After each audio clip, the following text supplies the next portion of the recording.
Hoy vamos a comenzar con la clase de filtros digitales.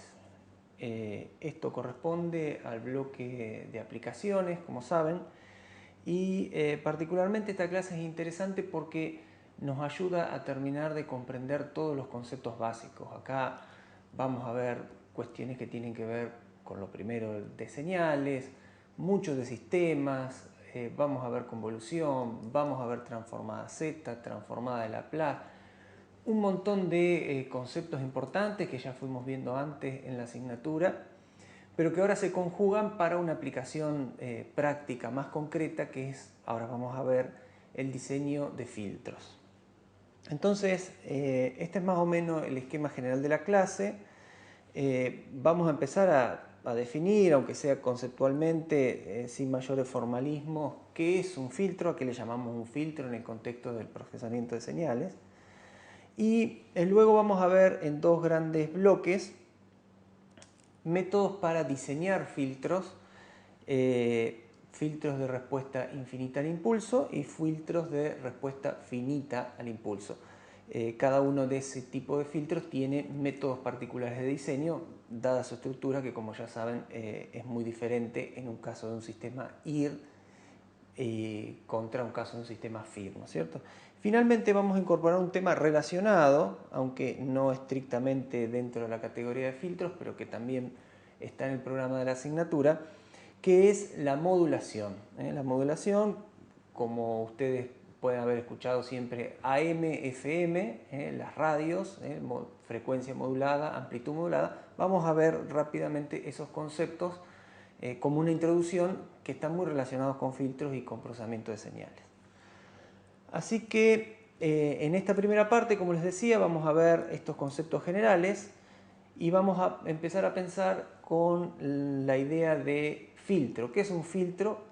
Como ustedes ya lo saben del lenguaje coloquial, es algo que deja pasar algunas cosas y otras cosas no las deja pasar, o sea, las filtra.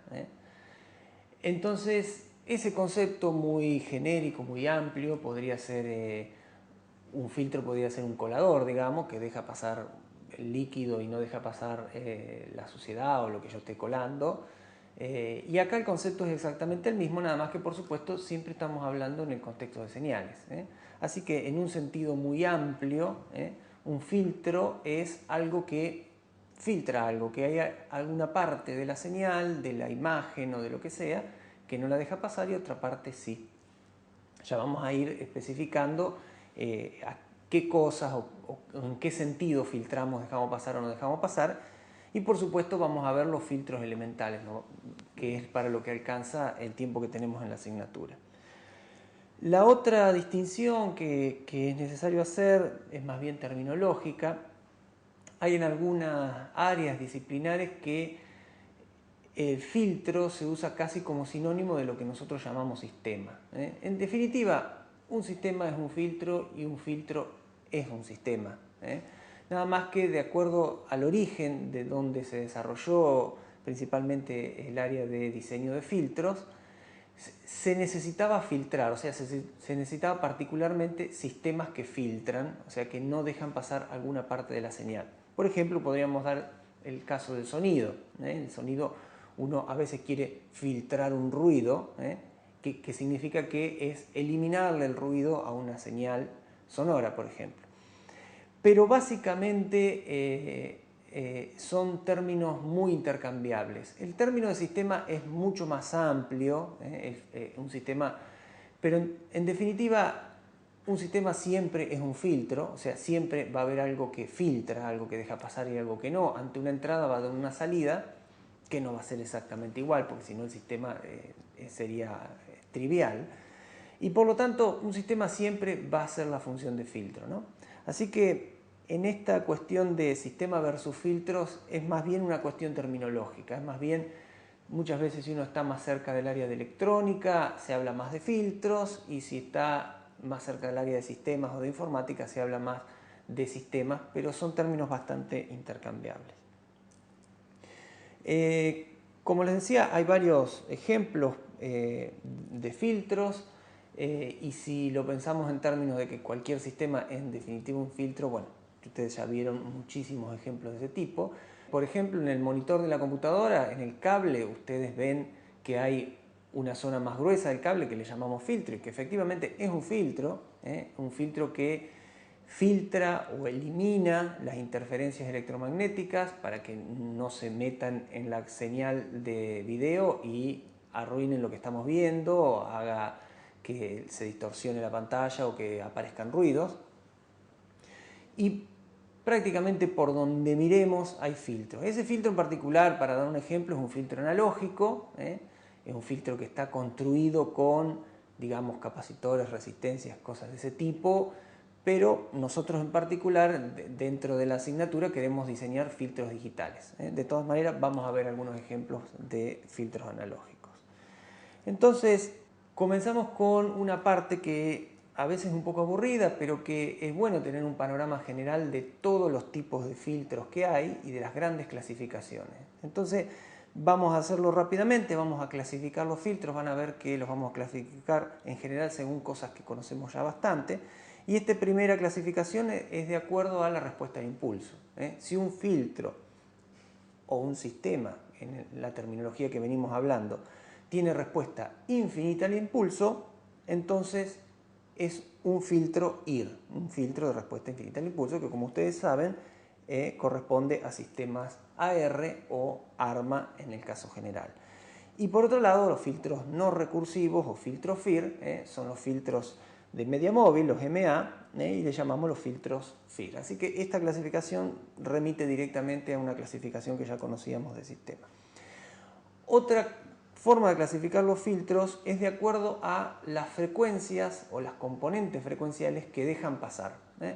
Esta es una de las formas más comunes y es el verdadero origen de los filtros. Si bien uno puede filtrar en principio cualquier cosa, los primeros filtros surgieron para tratar de dejar pasar algunas frecuencias y otras no. Entonces, en ese sentido se clasifican en filtros pasabajo, que son los que dejan pasar las frecuencias bajas, filtros pasabalto, que dejan pasar las frecuencias altas, filtros pasabanda, que dejan pasar alguna banda de frecuencia, por ejemplo, desde 100 hasta 200 Hz. Menos de 100 no dejan pasar y más de 200 tampoco. La banda de paso en ese caso está entre 100 y 200 Hz. Hay filtros de rechaza banda, o sea que solo no dejan pasar una pequeña banda de frecuencias. Ese es el caso del filtro del monitor, que hay algunas bandas de frecuencias que se sabe que interfieren en la señal y que específicamente es esa la que se elimina. Y los filtros multibanda es un caso mucho más general, en donde hay varias bandas que se dejan pasar y varias bandas que se eliminan, y serían filtros mucho más complejos. Vamos a ver más sobre el final de la clase brevemente alguna forma de diseñar filtros multibanda también. Otra de las clasificaciones interesantes es la de filtros adaptativos versus filtros estáticos. Y esto tiene una conexión directa, aunque con un lenguaje diferente, pero la conexión es directa a los sistemas que son variantes en el tiempo y los sistemas invariantes en el tiempo. Los filtros estáticos son en definitiva sistemas invariantes en el tiempo, es decir que sus coeficientes y en definitiva lo que hacen, lo que filtran, no se modifican a lo largo del tiempo. En cambio, los adaptativos pueden ir adaptando, modificando en función de una información externa que le puede dar la señal, por ejemplo, que estamos filtrando, pueden ir cambiando las bandas que filtran. No siempre eliminan, por ejemplo, entre 100 y 200 Hz, sino que ante determinadas circunstancias pueden cambiar y eliminar entre 200 y 300 o lo que haga falta. Otra categoría de filtros, estas dos últimas categorías están muy relacionadas, son los filtros de fase lineal. Siempre estuvimos hablando o un poco pensando indirectamente en filtros que dejan o no pasar ciertas componentes frecuenciales, pero nunca nos preguntamos si es que eso hacen en módulo, ¿qué hacen en fase? ¿Modifican la fase de la señal o de las componentes de la señal que estamos filtrando o no la modifican? En particular, vamos a ver un poco más adelante en la clase que los filtros de fase lineal tienen propiedades muy interesantes y de hecho los filtros ideales, así como vamos a definir también en magnitud que es un filtro ideal, son los que tienen fase lineal. Vamos a ver en detalle qué importancia tiene esto y por qué el hecho de tener una fase lineal, o sea, una recta en la fase, es tan importante para el filtrado.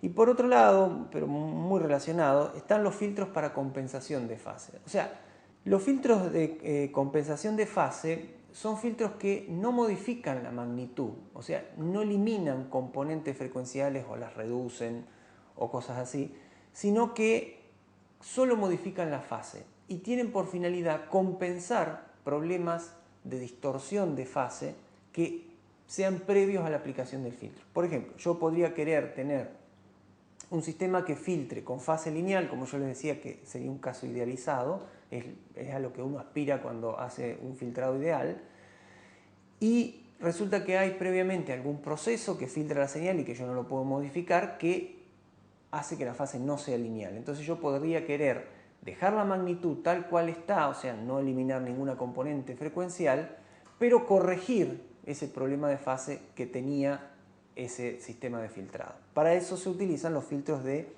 compensación de fase. Vamos a ver un poquito más en detalle los filtros IR, de respuesta infinita al impulso, y en particular los que nosotros vamos a analizar. Hay distintas metodologías para el diseño de filtros IR y nosotros vamos a ver las más elementales, digamos, las primeras que aparecen en cualquier libro de texto. En particular vamos a analizar o ver en detalle estas tres. Dentro de los que denominamos diseño de filtros IR mediante prototipos analógicos, vamos a analizar estos tres, el de Butterworth, el de Chebyshev y el de filtros elípticos. Los prototipos analógicos son filtros que se diseñan en el dominio de Laplace, o que se podrían diseñar e implementar con una electrónica analógica de capacitores y resistencias y ese tipo de cosas, y que luego de diseñados en el dominio analógico, en el dominio de Laplace, los transformamos al dominio digital, o sea, los llevamos de la S a la Z y los podemos implementar mediante una ecuación en recurrencia. O sea que partimos de un filtro analógico, lo pasamos a digital y luego lo implementamos digitalmente. La otra alternativa es diseñarlo directamente en el dominio digital. Hay métodos también, no los vamos a ver en este curso porque sería para dedicarle demasiado tiempo, pero que directamente hacen un diseño en el dominio digital.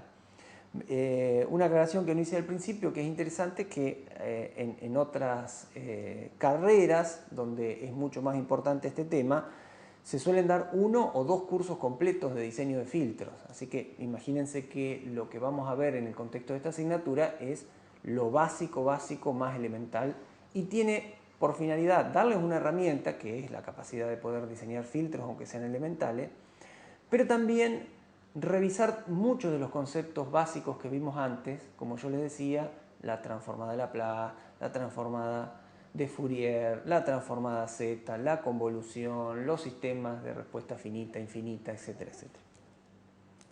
Con respecto a los métodos para diseño de filtros FIR, tenemos dos grandes grupos y básicamente lo que vamos a ver es los métodos basados en la transformada de Fourier, que son los conceptualmente más sencillos, y vamos a dejar al lado un montón de métodos basados en otro tipo de optimizaciones que son más efectivos, pero que la complejidad excede a lo que podemos abarcar en esta asignatura.